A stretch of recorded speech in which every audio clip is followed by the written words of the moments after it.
Pro Audio Secrets, a show that helps you to find your own voice in sound.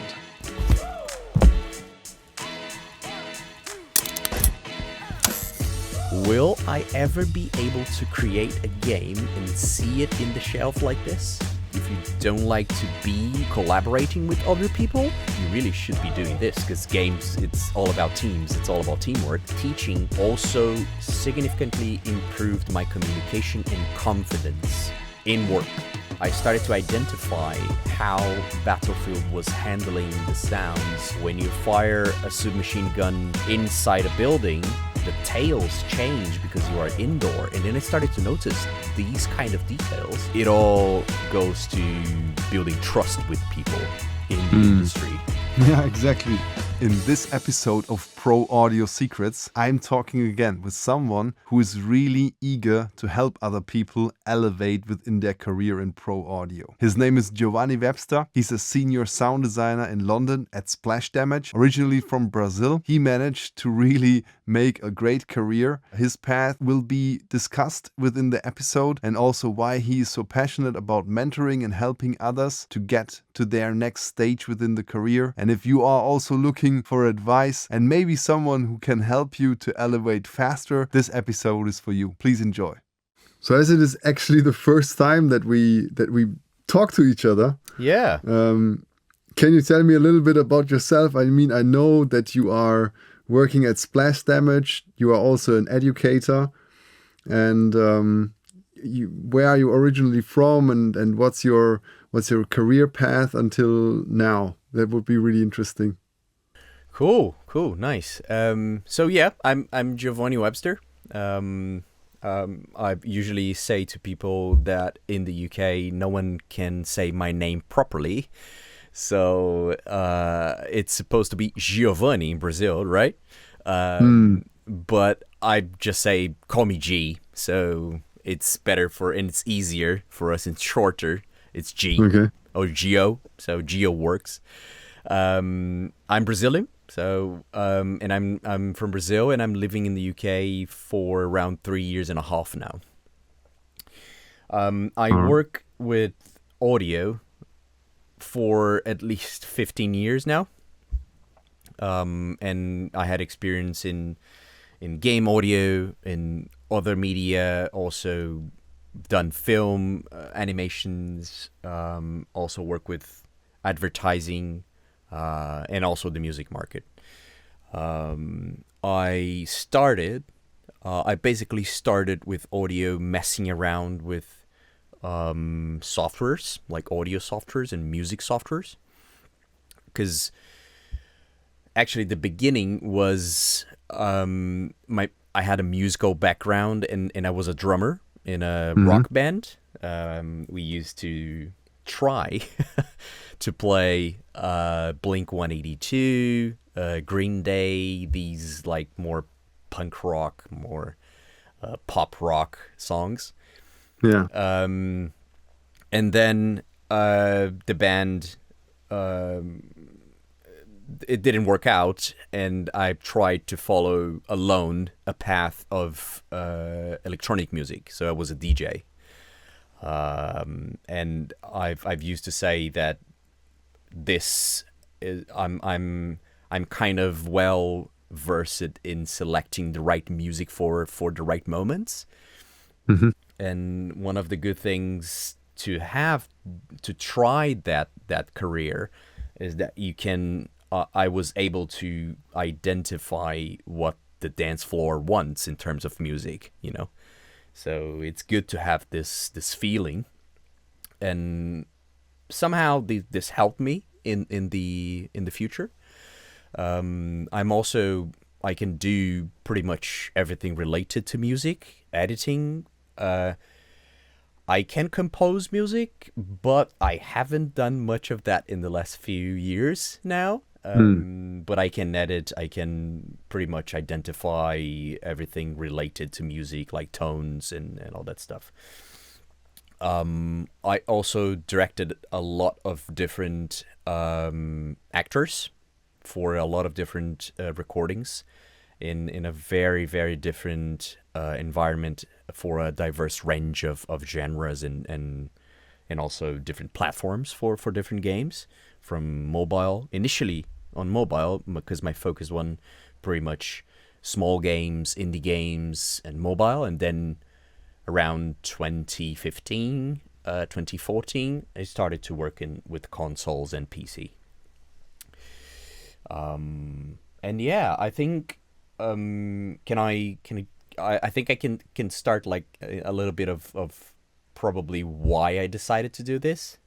So from what I understood right now, you're coming from Brazil with a musical background, and you started in a rock band and then developed into electronic music as a DJ. Yeah. And from there, you took it and worked on video games and on all different ranges of games, starting with mobile and indie games, Yeah. and then pivoting more into PC and console games. Yeah. And you mentioned you haven't really worked on music production for a couple of years now. So how come that you then decided to opt in for video game sound design? Yeah, so I think because I always knew I wanted to work with games, growing up. One of the things that influenced me a lot was my brother, because I have an older brother, and he's 5 years older. And he introduced me to all of the old consoles, like Atari, Master System, the Sega Genesis. And then one of the most, I think the most important one was PlayStation 1. I would say the dream really started at the end of 98, around 98. I was 9 to 10 years old, because I was saving up the money that I had from my parents to buy a new PlayStation game. And I know that I was after the third Crash Bandicoot. I think it's the Warped Crash Bandicoot Warped, the third one, because I loved the earlier ones. But it wasn't out yet. It wasn't released yet. And then I went to the store, and in my neighborhood in Brazil, and they had another game, and was a new game, and that game was Metal Gear Solid. I'd never played any of the previous Metal Gear ones, the older games, but and the guy that was selling the game told me this is a harder game. It's a difficult game, and I'm always up for a new challenge, so yeah, I'll give it a shot. And it was a 2-disc game. It cost more, but then I got it and I started to play, and I was blown away by all the cinematic things, the quality of the game, the gameplay.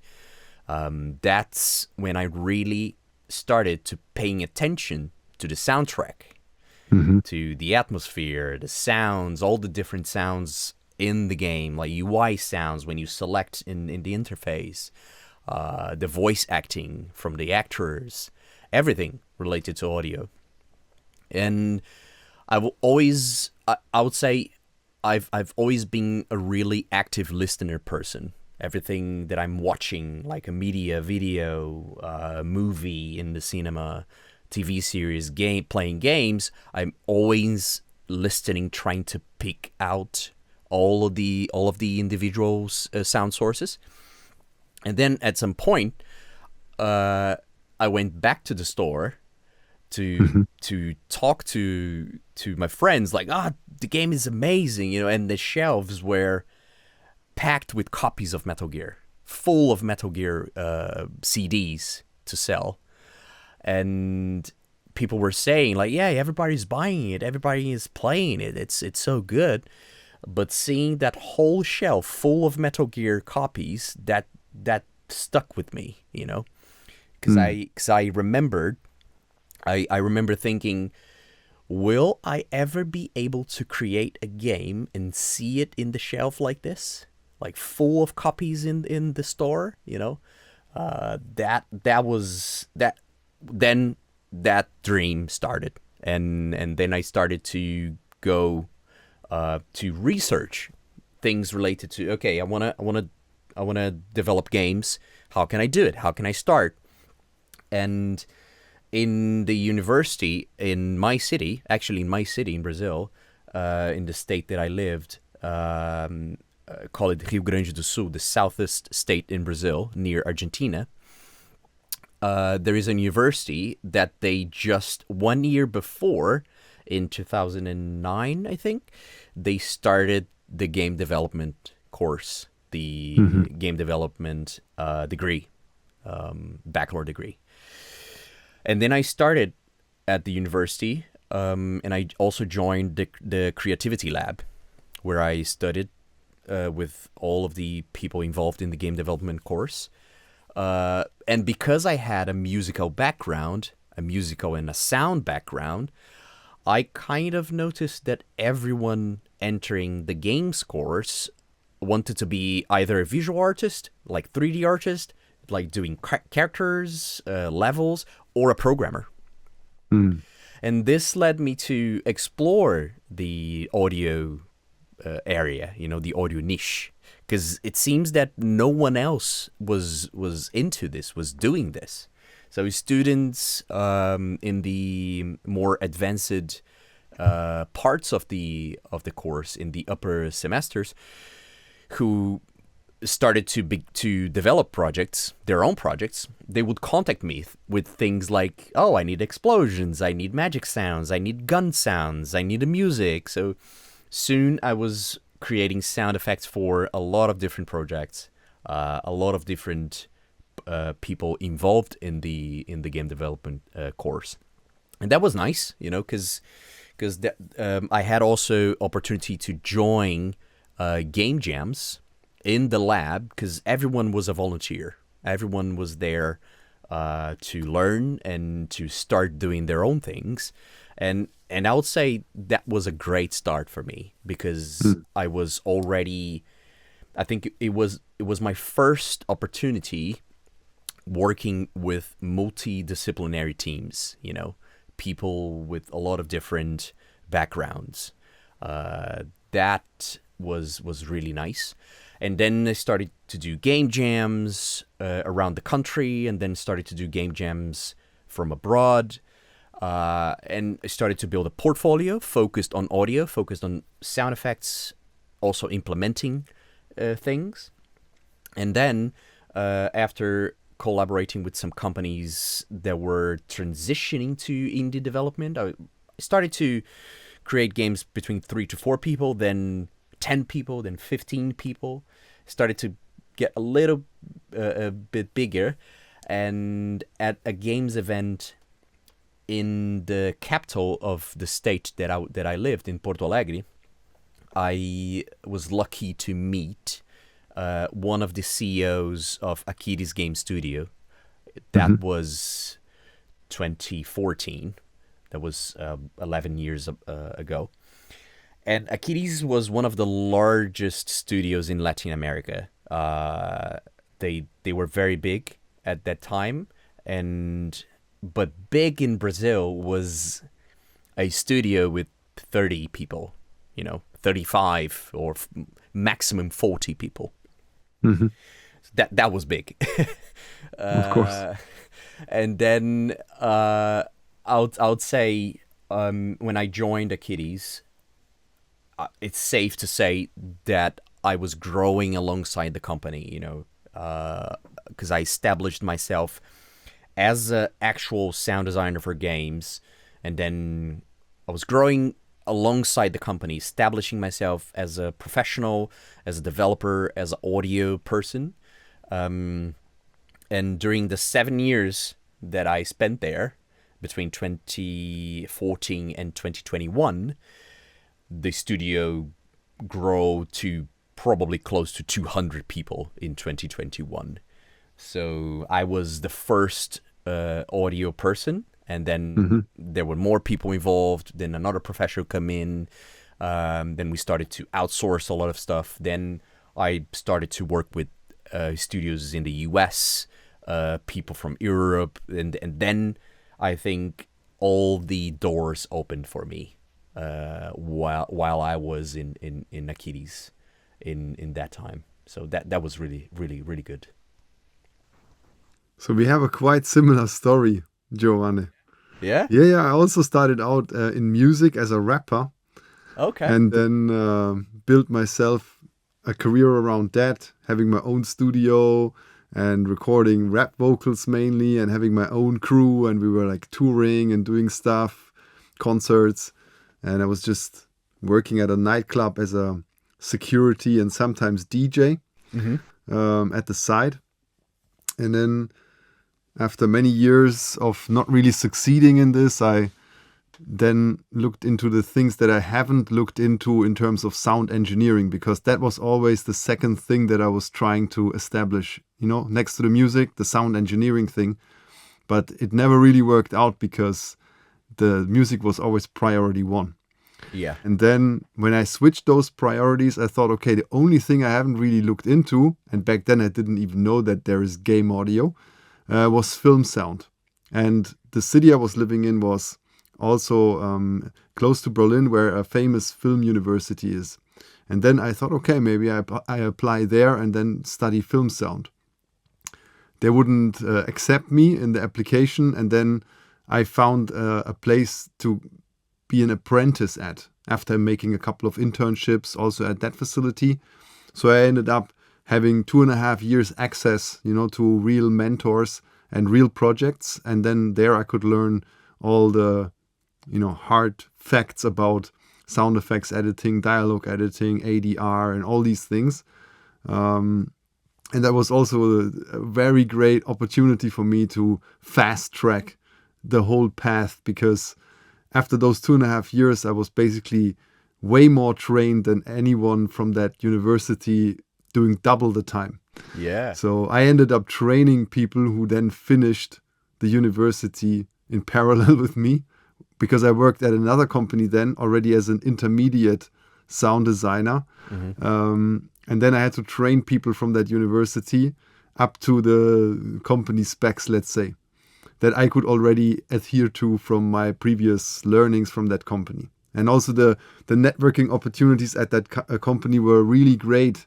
I met someone from the UK, from London, who came there for some ADR recordings because he needed some German Walla. And then I just ended up connecting with that man and, serving him coffee. And then I found out that he actually works in the 2 studios I would love to be an intern again at.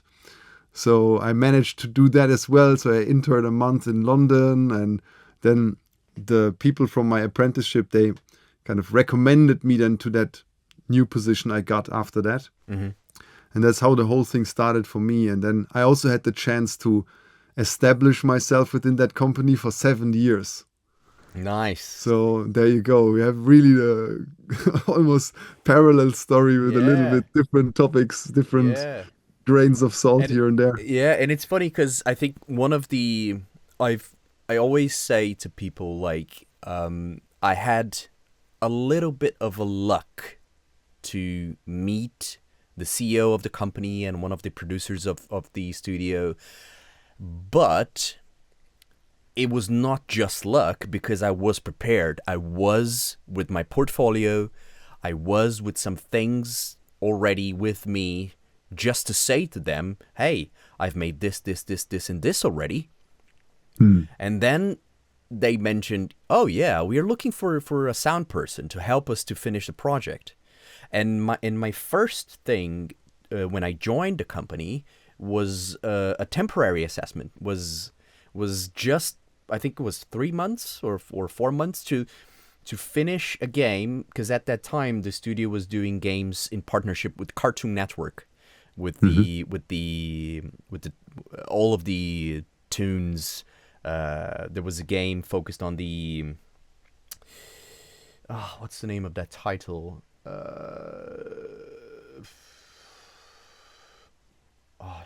I will not remember. There is a guy that is very Muscle Man, I think, and then one blue, Rigby and Mordecai. The regular show, yeah, from Cartoon Network. There you go. And there was a game for Cartoon Network based on the regular show tune, and it was a tower defense game, and I made it like because the sound was playing, but mixing wise everything was a mess.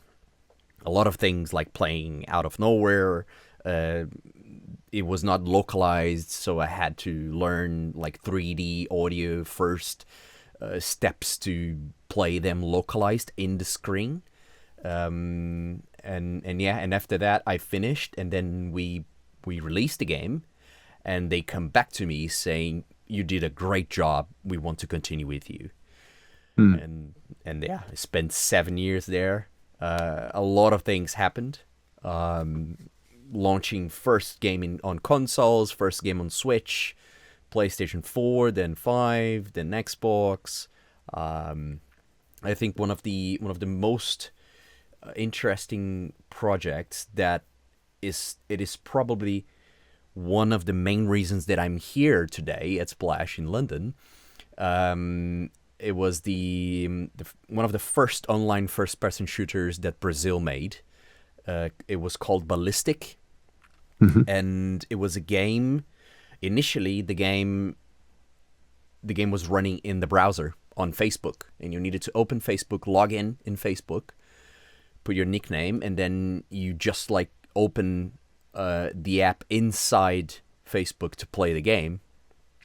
And it was a very like magical thing. You just hit the app, and then something starts to load on the screen, and in 30 seconds, in 1 minute, you are playing the game in the browser, using Unity web developer like browser playing. I don't remember. It's 12 years ago, 11 years ago. Okay.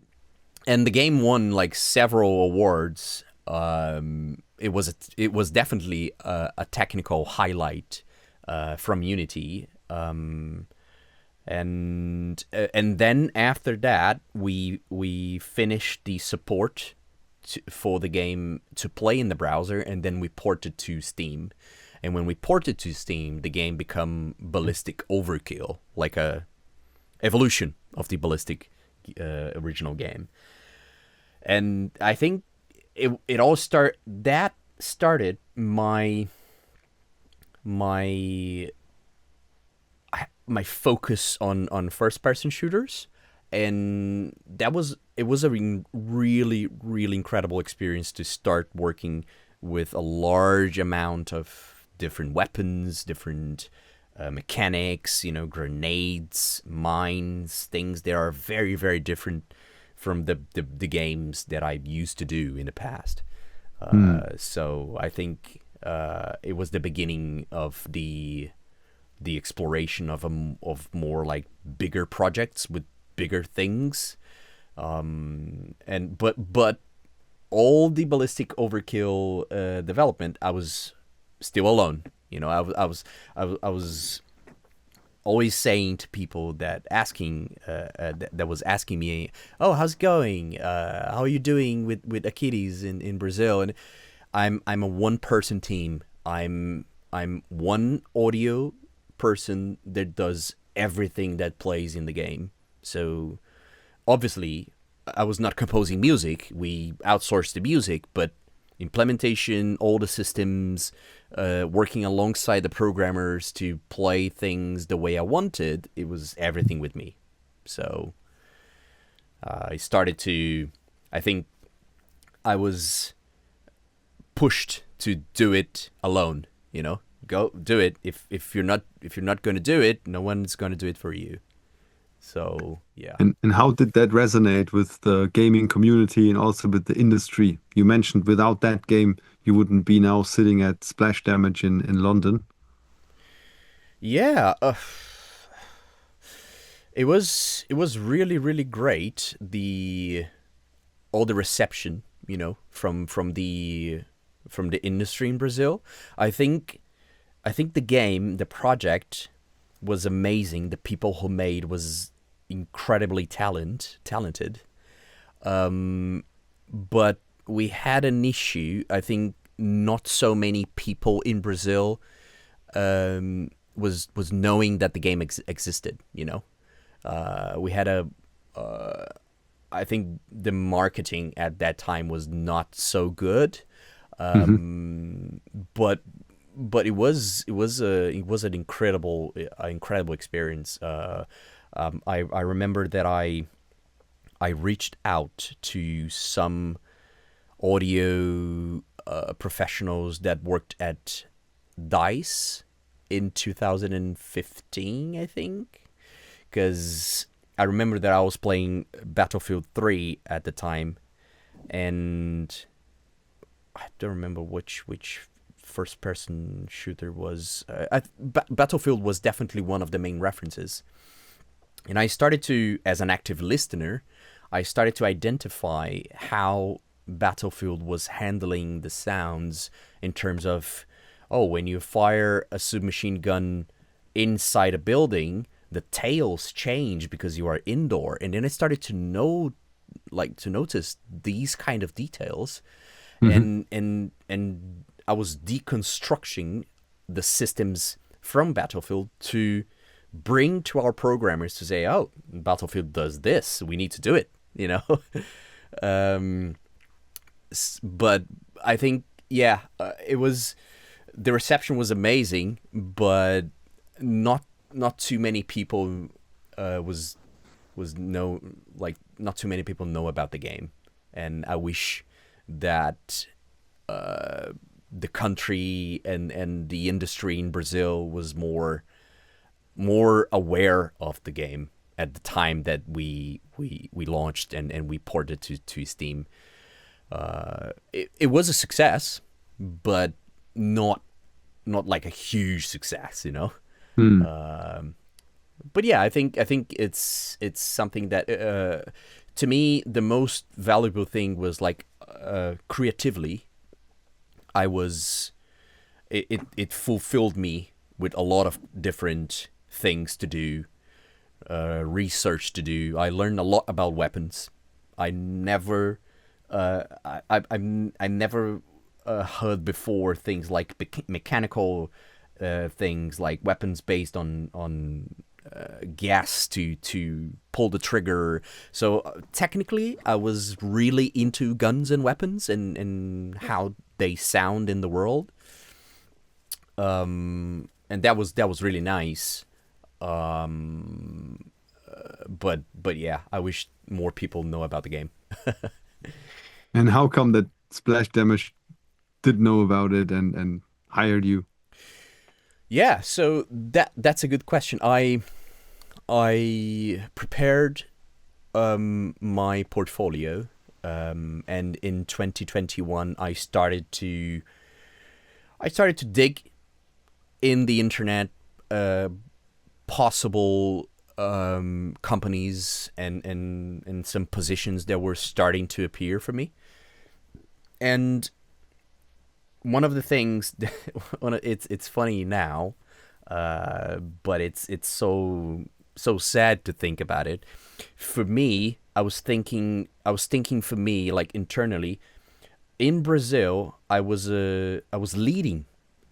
It was safe to say that I was a lead audio designer already. I had senior experience. I was working with games with more than 8 to 9 years, and I was very experienced. But I started to apply to companies outside Brazil, to some mid-level positions, because in my head I was not prepared to go to AAA industry, to go abroad, because I'm not talented as people outside the country are, Mm-hmm. And Bit of an imposter. Yeah. Imposter syndrome, totally. And then I applied to safe to say probably 50 different positions, 50 to 60. I created a spreadsheet with like company, position, location, salary, to organize like a job seeker, to organize myself. And I started to apply US, Australia, all over the Europe, Asia, some countries, and then some things started to appear, and I was thinking, I was with that mindset of, yeah, I'm not a senior person, I'm not a very experienced person to work with a triple A title with big companies outside Brazil. And things started to appear, so I interviewed with a company in France. And then I interviewed with a company in Norway. My wife didn't want to go to Norway because it's too cold. And very dark. And very dark. Yeah, very, very dark. And then an opportunity appeared in London, like here at Splash. And when I first interviewed with HR, they said, yeah, you applied to a mid-level position, but you have 8 to 9 years experience. And I was, started to explain, I don't feel that I'm an experienced person. And the art director at that time saw my portfolio and saw that the first game, the first person shooter that I launched like 8 years ago before that.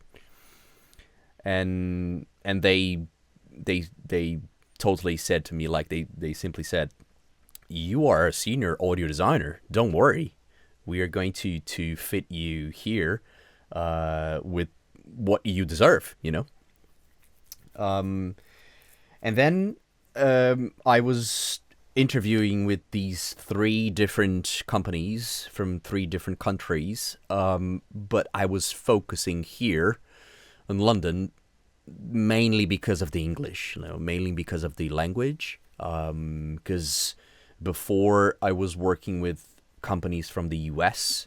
I worked with Warner Brothers, and then I worked with Scopely US for one of the mobile titles that I made. It was a really, really huge game from the Looney Tunes franchise. And that was one of the main reasons that I started to work in English. And I was okay talking 4 to 5 years ago in English. Not like 100% safe regarding like my communication, but it was okay. And then I started to focus more to continue my process with Splash in London, mainly because of the language. Because I know that if I went to France, okay, I'm gonna speak English in the company during work, but outside work, yeah, I'll have to learn French to do life things, to go to the supermarket, to do whatever I need to do to live. And in Norway, the same. I had to learn some different languages anyway. But then, I focused here, and all went really, really well. My career started to do a very, very big shift, because I was in Brazil when I started to apply. I was in Brazil, thinking about, when you feel like you are kind of stagnant and limited in your career growth, especially because of the gaming industry in the country. It's small. I didn't had much room for growth, especially because I was in one of the biggest companies in the country. And yeah, okay, I'm here. I'm working with more people in my audio team. Where do I go? I reached my limit in the country. and then I started to think about, I wanted bigger projects, I want bigger teams, I want bigger challenges, I want to change, and at that time, in my personal life, me and my wife, we wanted to go abroad. We wanted to go to other countries to try these kind of stuff. And yeah, 2021, I joined Splash. The talking basically started because of the first person shooter Ballistic. I've produced a lot of different games. That Looney Tunes game that I mentioned before. Also, one of the highlights of my career is Horizon Chase. Then Horizon Chase Turbo, the racing game that I made at Achilles. We focused on mobile first, then we ported to the console and PC. Then the Turbo version, the Horizon Chase Turbo, was focused on like co-op. You can play with 2, 3, or 4 players with split screen. It was a huge success in Brazil. I think that game had a much better result in terms of visibility than Ballistic, you know, because Horizon Chase was 2015, 2014 we launched the first one. I think it was 15, and then 2017 we launched the Turbo version. That game was one of the best like cases in Brazil, basing on the gaming industry in the country. It was big. It was a huge success. Everyone loved. Everyone played. Everyone know about it. You know, we were in the TV. We were everywhere. We launched. We had a big launching event in like shopping malls. Also, one of the highlights for also in my career, and it was linked to the audio part of the game. We hired Barry Leach, the music composer, who made the original music for Top Gear in 1992. He was the music composer for our game, and after all the things that happened with the project, Tommy Talarico, the guy who does the video games live music concert in the US, is huge in the US and then around the world. He was coming to Brazil to do 3 presentations in Rio de Janeiro, São Paulo, and Minas Gerais, I think. 3 different cities. And he sent us an email saying, hey guys, I'm going to Brazil to do video games live concert. And the last time I was in your country, everyone was asking about the music, the soundtrack from Top Gear. And then he said in the email, I know that you launched a game with Barry, the same music composer who did Top Gear. Do you want to do something together? Like he wanted to do a music that had half of the part of the Top Gear and then half of the part of the Horizon Chase soundtrack, and it was insanely amazing. A huge experience. Me and one of the game designers from the company flew to Rio de Janeiro in São Paulo. We actually only Rio de Janeiro. And we were in the concert. Barry was there. Barry came from the US. It was, something that was truly, truly remarkable. And I'm never going to forget that. It was a truly good experience.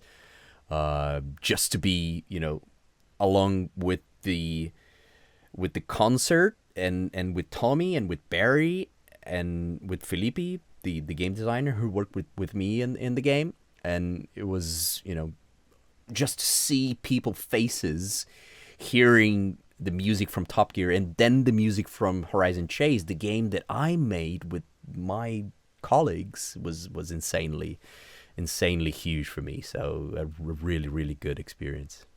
Quick one. If you haven't subscribed yet to the channel, please do me the favor and do it now. It really helps us to grow and maintain the channel, and we want more people to benefit from those pro audio secrets that we want to share here. So if you enjoy that, please hit the follow button now, and let's get back to the episode. Thank you. Amazing. So you mentioned that when you actually had the chance to introduce yourself to that Brazilian CEO of that back then biggest game company in Brazil, you had your stuff together. You were basically ready to show that you are capable of doing the job. Yeah.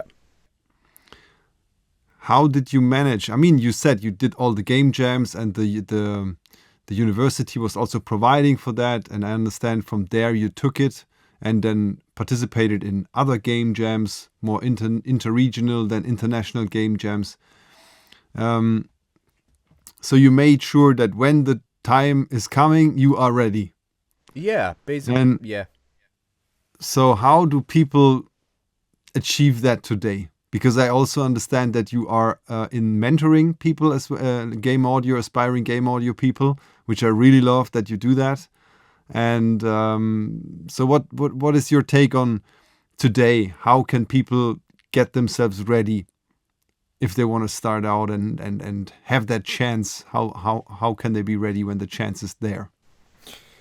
Okay, yeah, good question. I think the main thing is you asked about how I was prepared. I was prepared with a portfolio, with something to show, something, even if it's, today is very different from 11 years ago, from 11 to 12 years ago. But I would say that for someone today that is going to an event, have with you a card with a QR code that links to your website, to your portfolio, that has your reel in a video to show your skills, because at that time it was basically this. I had a card with me, and the card had a link that said, yeah, here's my portfolio, here's the games that I made in game jams and games that I was making in the university, and they like it, they love it, and that's why I always keep saying that, yes, it was a little bit of luck that I found them in the event, but I had my stuff with me. If I found them in another place, or 3 months later, or I don't know, a little bit early maybe, I had to have my stuff with me, my stuff ready. So I think if you don't have games to do, if you don't like to join game jams, if you don't like to be collaborating with other people, you really should be doing this, because games, it's all about teams, it's all about teamwork. But you can just grab videos in the internet and do redesigns, do your stuff and be prepared wherever you go. If you have your stuff with you, it's all that matters. Yeah. And do you think going to in-person events is still valuable these days? I think so. I think it's valuable because is in person you do, how can I say this? You do the real contact, and the real things happen when you are in person in an event. I'm not saying that online events, Discord servers, Airwiggles is amazing. Yes. LinkedIn, you need to have a presence online everywhere, in every tool, in every platform that somehow can help you to find a job, to start something, to find friends, to start to do some games and game jams. You have to be everywhere.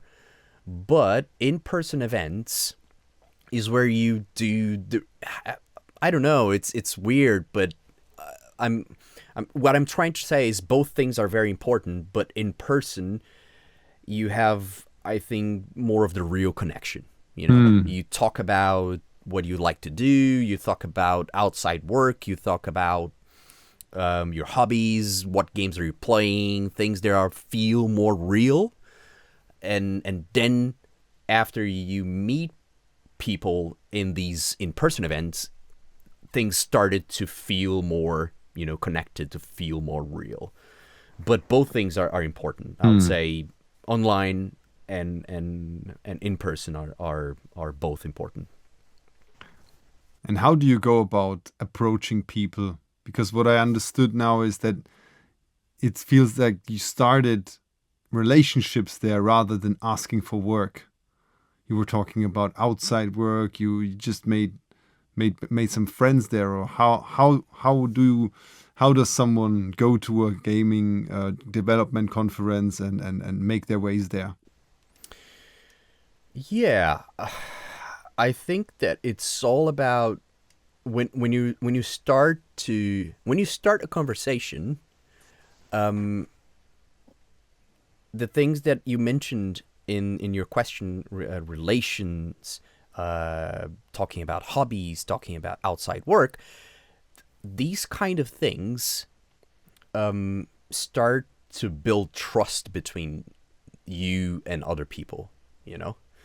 So I think for me, it feels more human instead of, hi, my name is Giovanni, do you have a job for me? You know, it won't be like that, obviously, like so direct like that, but first introduce yourself, then starts to talk about things that are not exactly related to, oh, you have a position for me, or what project are you doing? So I think it all goes to this trust, you know, this building trust when you are knowing someone for the first time, meeting someone, or if you already meet that person, like, oh, saw that person in 3 or 4 or 5 different events, just start talking as if it's your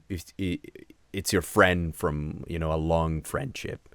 I think it all goes to building trust with people in the industry, instead of, here's my portfolio, do you have a job for me? Yeah, exactly. The same goes for online. Yeah, the same. I always preach that people should start to build meaningful connections online rather than asking for work randomly. And it's kind of easy to do when you realize certain people post themselves about their work or about content that they produce. So just engaging with what they put out online, that helps already to establish yourself as someone they have on their radar. Exactly. You know? Exactly. There's one guy, he lives in the US, and he liked, I don't know, so many of my LinkedIn videos in a row. Like, I post every day, and every day he puts a like there.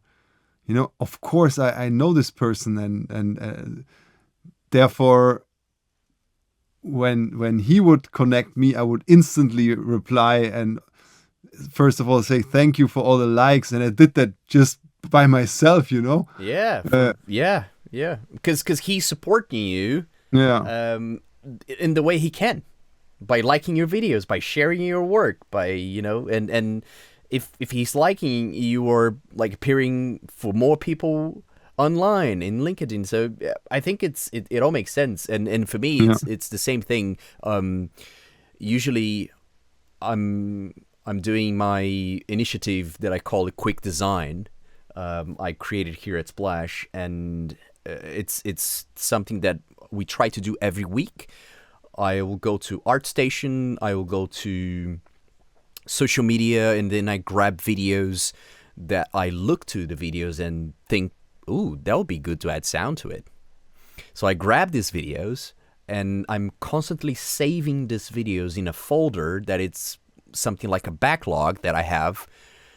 Oh, I don't have too much stuff to do, or I have a couple of minutes of free time. I'll do some design in half an hour or 45 minutes in that video that I just saved. And when I do my quick designs, I post them online, sometimes with a breakdown with like different layers and how was my creative approach to that video. Sometimes whole video, sometimes a collection of quick designs. And every person who likes and every person who add comments to it, I'll go there and thank them just to add for adding comments to my video. And then sometimes when these things start, this comments start to create different conversations, because then all of the audio community that like was engaged in my video starts to send me some videos. I would love to hear your feedback about this, because you post your videos a lot and they sound really cool, and I would love to hear your tips and your advices about this thing that I'm doing. And this starts to build trust, to build relationships between me and these people. So, Is this how you got into mentorship? I think the mentorship started in the university. Already back then? Yeah, in Brazil. It started in Brazil because when I finished my degree, I went straight to the master's degree, and then teachers who were some teachers of the university started to be like colleagues, because we started to do research together based on audio and on the music market, with a lot of different things, everything related to audio, but different areas. And one of them basically said, why don't you do some workshops? Why don't you start create some things focused on game audio, because no one here does that, and I think with my professional development, I was going really, really well. Then these academic parts started to appear a bit more, because I joined the master's degree, and then I started to explore teaching, because professors basically encouraged me to pursue the masters in creative industries, and this masters I focused on. My dissertation was game audio production in Brazil. And I was trying to identify different types of audio production in the country. Some companies had one person internal. Some companies only focused on outsourcing. So that was basically my document, my dissertation. And with that completely opened my mind and ignited, I would say, a passion for knowledge transfer, because one of the things that I find it incredibly rewarding is to explain something, to share your knowledge, to explain concepts to other people, to students, or even colleagues at work, and you witness their excitement as they are like, okay, I'm successfully applying the information that you said to me here, and it's amazing. I started to build confidence to, okay, maybe I'll start a workshop. And then I started to do game audio introduction, Foley recording, dialogue recording. I started to do a lot of different workshops, training courses. I started to go to other institutions in Brazil. And just to focus on the teaching part. So I was doing game development and teaching at the same time, and that was always amazing. That was always really nice. And one of the things that I'm used to say is that teaching has also significantly improved my communication and confidence in work. You know, it's really crucial. It's really important to have an effective communication, to have an effective sound design. Particularly, especially when you have a team of like 10 people, 12 people, because you need to have this clear communication when you're talking about sound. So I think the teaching also gave me that. And also, I think it gave me the importance of empathy, you know, recognizing, try to identify that each person has unique needs and unique experiences. This has impacted me very a lot in a professional approach, you know, because my teaching journey began when I was doing small things. I was a guest lecturer in one of the courses that the university was doing, and then I started to join the game design course, and then I progressed to conducting game audio workshops focused on different stuff like FMOD, WISE, sound design, linear design. So and at the end, I was responsible for several different courses. You know, I went to 3 different universities, a lot of different institutions, and that was really good for my communication and then for my career in game development. And where can people learn with you today? Okay, yeah, that's a good question, because I think when I came to the UK,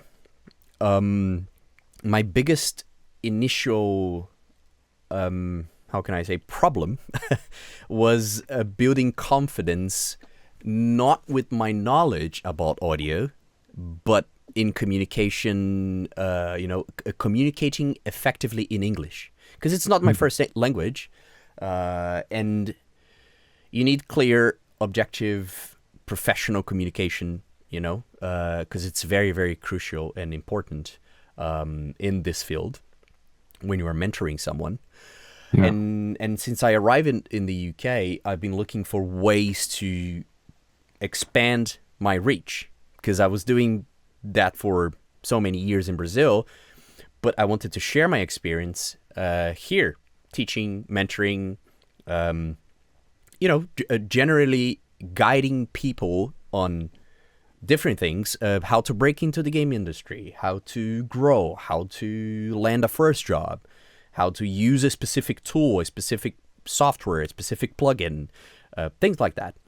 And then I think things started to get interesting here at work at Splash Damage, because even though I was in a senior position, I'm a senior audio designer here, I had team members reporting to me.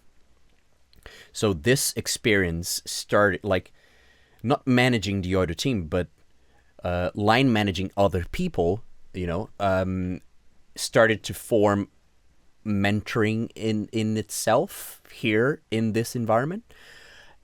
And then things really kick it off by, you know, doing things outside work when I started to explore online events. I did a WISE Up on Air with Audio Kinetic with Damon Kestbauer.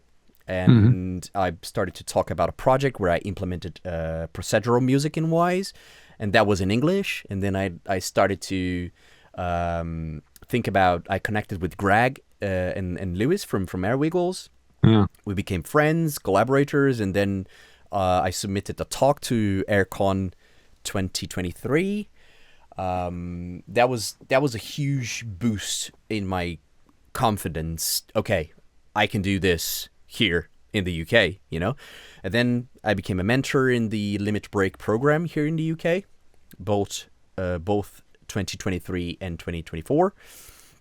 It's a fantastic program, focused on underrepresented individuals who are already working in the game industry or trying to break in the gaming industry. Then I also was invited to judge in the audio category for the Into Games 50 UK program. So all of these initiatives, and also I'm also mentoring people who can reach me in LinkedIn, who can send me an email to try to learn a new thing or land a first job or grow. All of these initiatives, I think, open my eyes to the power of mentoring, to the power of teaching and knowledge sharing, you know. Because in Brazil, I've been doing this kind of thing since 2016. And right after I finished my game development degree, but doing in a new language and in a new context, you know, of industry has been a whole different experience. So, and it's been really, really great for me. So yeah, it's been really nice. People can reach you via LinkedIn or email, and then have individual coaching sessions with you, or how does this work these days? Yeah, exactly that. Just send me a message, send me an email. It's easier who send me like a message or email bring with some objective. Oh, I want to do this. I want to be hired by a company. I want to learn to how to use this synth. I want to, whatever thing that is related to game audio. I will be very, very happy and to try to find what are your objectives, and then we can build together a program. I always called a game audio personalized program. Like, it's a custom thing that when you message me, when you email me, you'll say, I want to do this, I want to learn this, I want to show me this, and then I start to build upon your requirement, basically that. So yeah, just reach me on LinkedIn, send me an email, and then we can talk about mentoring. Very cool. So I'm doing basically the same thing now in form of an online community that I'm about to build, or I'm building right now. And I also have that vision of individual coaching plans, because I don't see the point undertaking an academy, let's say, and a curriculum, and then everyone ends up with the same show reel and the same portfolio. So I really want to also cater towards individuals and help them to achieve their individual goals. And I also think community, we see it on Airwiggles as a free community, and also online it's a big thing now. I think people don't want to have online courses anymore, or not as much as they might have wanted them in during Corona time, to COVID time. Yeah. And therefore this community thing is, people getting together. You have Zoom calls, you have real person experience, you can have peer-to-peer network, and build a network and meaningful connections within that community. So yeah, I think Discord servers are huge also. Yeah. People do events, people do talks in Discord servers. They're very, very useful. Everyone is sharing like job postings, things, to useful stuff, tutorials, videos. It's really, really I think audio community as a whole is, maybe we are biased a little bit, but I think audio community is really, really good in helping each other, in supporting each other inside the game development, yeah. Everyone is really nice, everyone is approachable. You can message everyone, you can tag everyone, whatever, online. If if people won't answer you, maybe they will. Maybe it's just a different approach, but everyone is really, really approachable. So I think that's a really, really good thing for our community as a whole. Haven't we talked about something that you think is really relevant for this conversation that we haven't touched yet?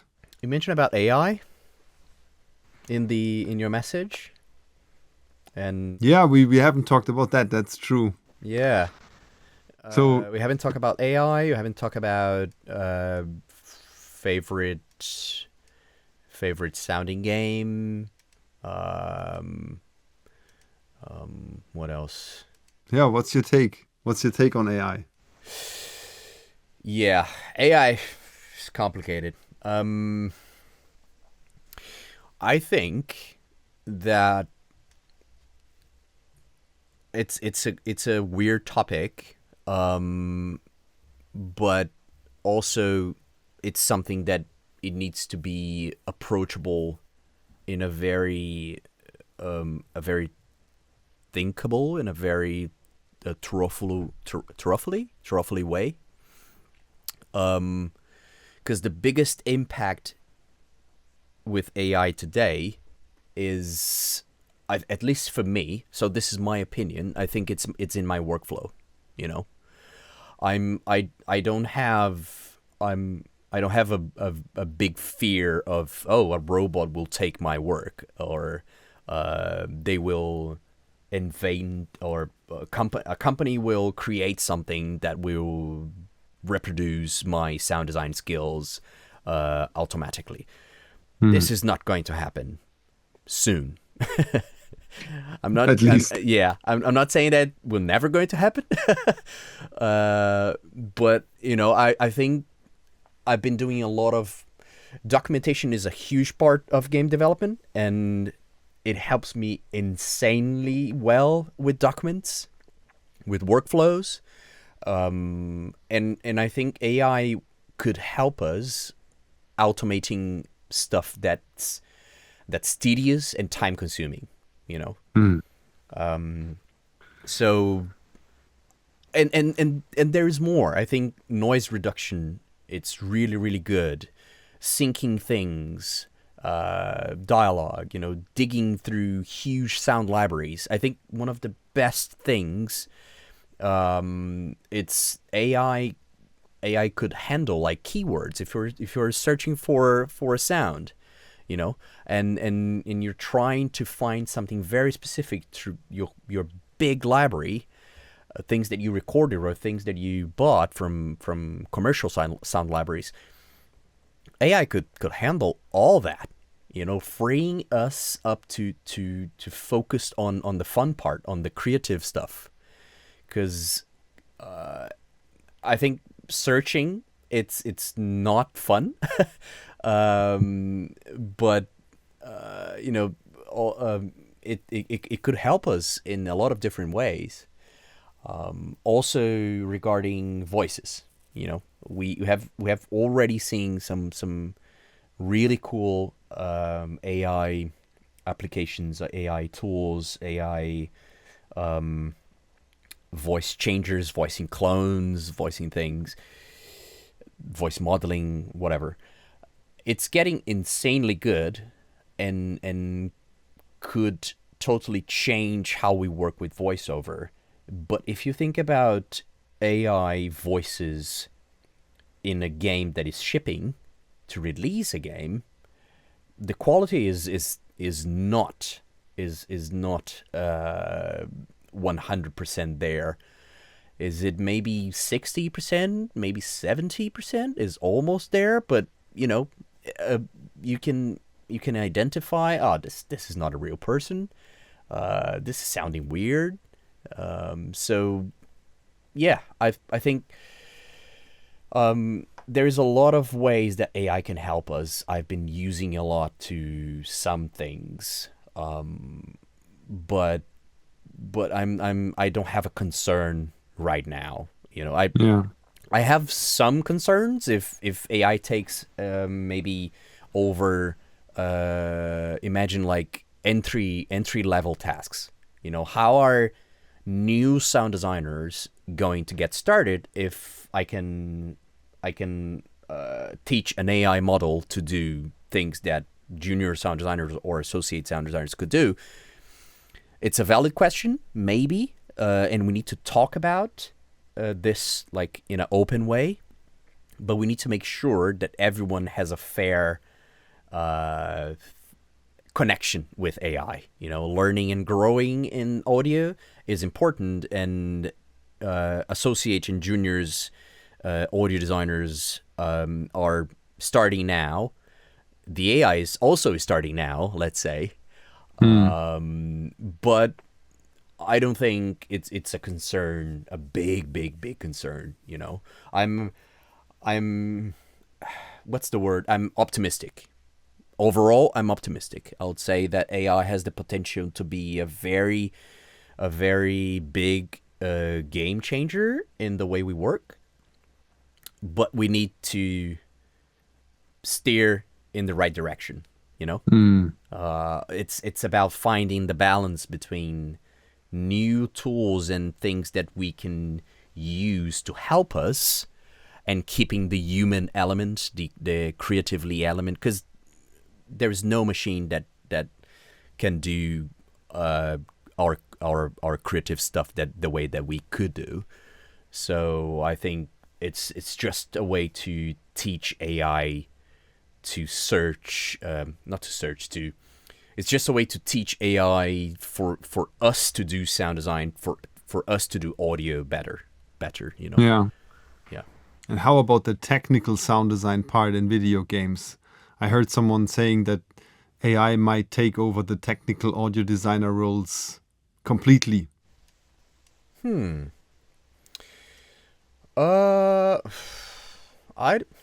don't think so. I think this is a wrong statement. Because if AI can replace a technical sound designer, technical audio designer, AI can replace programmers. You know, and that's not real. That's not the case for now. Again, it's all about helping us to improve our work. If there is things that, you know, things that we're doing using visual scripting, using basically all the heavy work that programmers and engineers are doing, I don't think that AI will replace them soon. You know, it can help, maybe it can, but we're going to need what I agree is that sound designers and audio designers are becoming more technical, even more.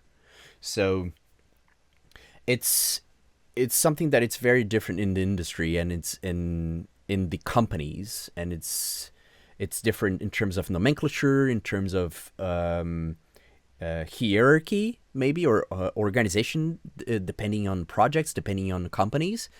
But imagine like audio designers, technical audio designers, and audio programmers. They are the audio team, right? I think audio designers are becoming more programmers, and programmers are becoming more designers as time goes. So one of the things that you will notice and you will see in some of the companies is that, oh, where is the technical audio designers? We don't have them. They are merged between designers and programmers, and I think they will be merging even more, you know, because it's hard to find some sound designer, some person that is totally focused on open the digital audio workstation, creating sounds, exporting sounds, and that's it. You know, I think it's basically impossible for someone to work in games, say, oh, I just designed the sounds, and when I finish, I'm done. I'll go for the next one, you know?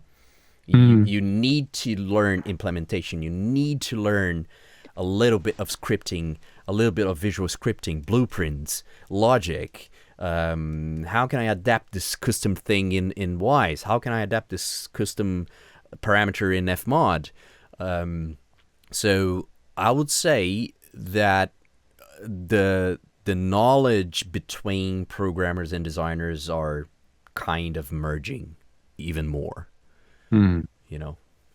Thanks for sharing that. I mean, you are sitting right in the epicenter of game development there at Splash Damage, and I also heard the same thing coming from someone else. So therefore, yeah, I think it's a very useful information these days, that implementation and technical knowledge is really key now to land jobs in the industry.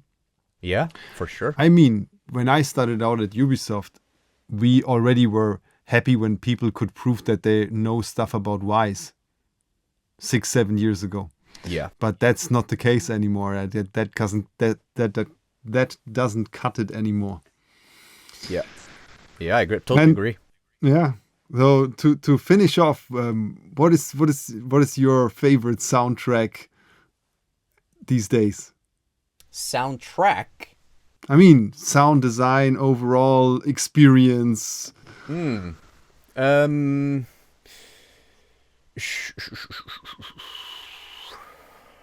Difficult question to choose. I'm trying to choose a game. Yeah, I've been playing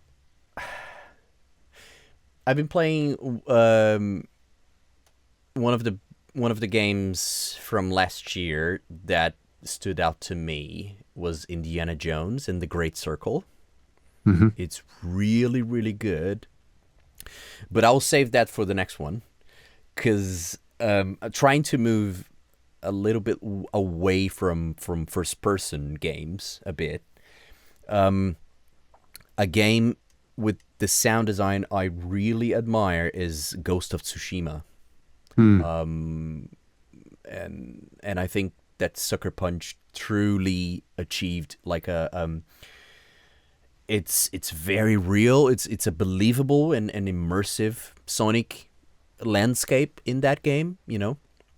And for me, one of the highlight is no doubt the natural world, the ambience of the game, because the game world is insanely good. Animals, insects, you can hear frogs, like amphibians, and all of the animals in the forest, and the birds, because do you know the thing with they did for the fake birds thing in the game?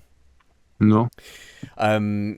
Yeah, it's a technique, because they used for some of the birds. Some of them aren't real birds, because I think it was two issues with the audio team. They traveled to Japan to record some ambiances and some birds. But when they came back, they did not record some of the birds that were in the game. And 500, 600 years ago, there were some birds that existed in that time, but they don't exist today, though they had to reproduce the birds. And they actually created these birds that they were not allowed to record using a technique that they just pitch it down, someone on the team performing the birds. So they will perform using their voice, pitching like 4 octaves. It looked very weird, but the results were very, very realistic. And they even played a game in the studio, like trying to guess which birds were real and which were the voice of the team. Pitch it back up. So when you pitch all the way down, perform the bird and then pitch back up, it's amazing. So I think and the whole game is something that it's really it really stood out to me, because there's something almost like meditative Mhm. in the game. Because when I was playing, and I played a lot with headphones, I literally just stopped playing sometimes, and I left the character like standing in a field, just listening to the ambience because it's so good. So I think it's a very one of my favorite sounding games. It's because it's a new IP, and it's not some.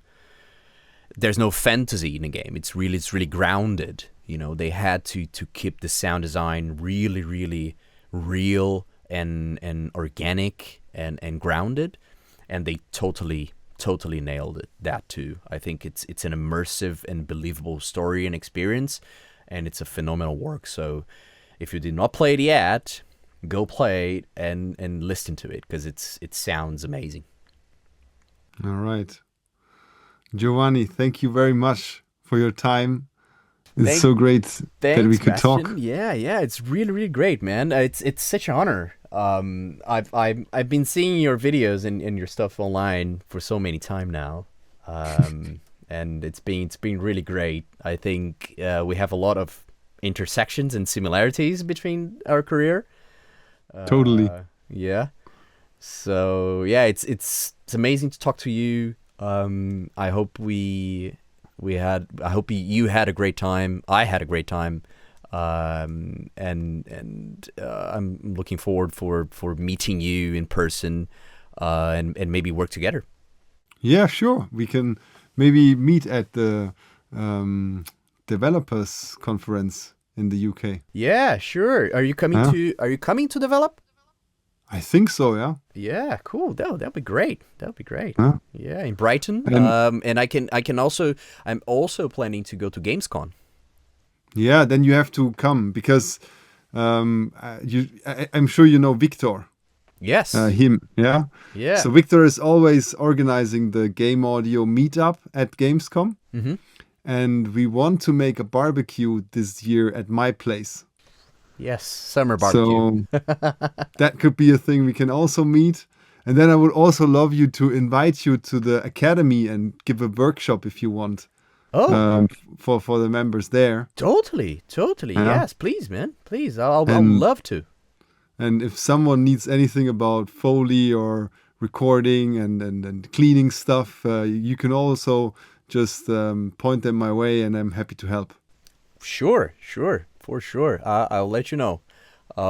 Yeah, let's keep chatting about this. All of these things that we mentioned, like because Develop is June, and then Gamescom is August, Yes. probably. Yeah. Dude, I'm always happy to help. Always open for any type of conversation. If you want to just meet online to drink some coffee or beer or whatever, yeah, let me know, and All right. we can arrange that. Thank you very much. It's really an honor and really nice to talk to you. Thanks, man. You made it up until the end. That is a great thing. It means a lot to me. Thank you very much for taking the time. I hope you got out the value that you were looking for. And if you have feedback or questions, please put them in the comments. I'm happy to get back to you. You can also reach me via DM on LinkedIn or Instagram, and we can even set up a free mentoring call if you want, and then also see if you would be a match for our Pro Audio Academy, because we are really looking forward to helping people elevate way quicker within their career. So if that's for you, consider that, and I'm happy to help. As I said, thanks for watching again. Enjoy the next episode. Peace, the Foley Teacher.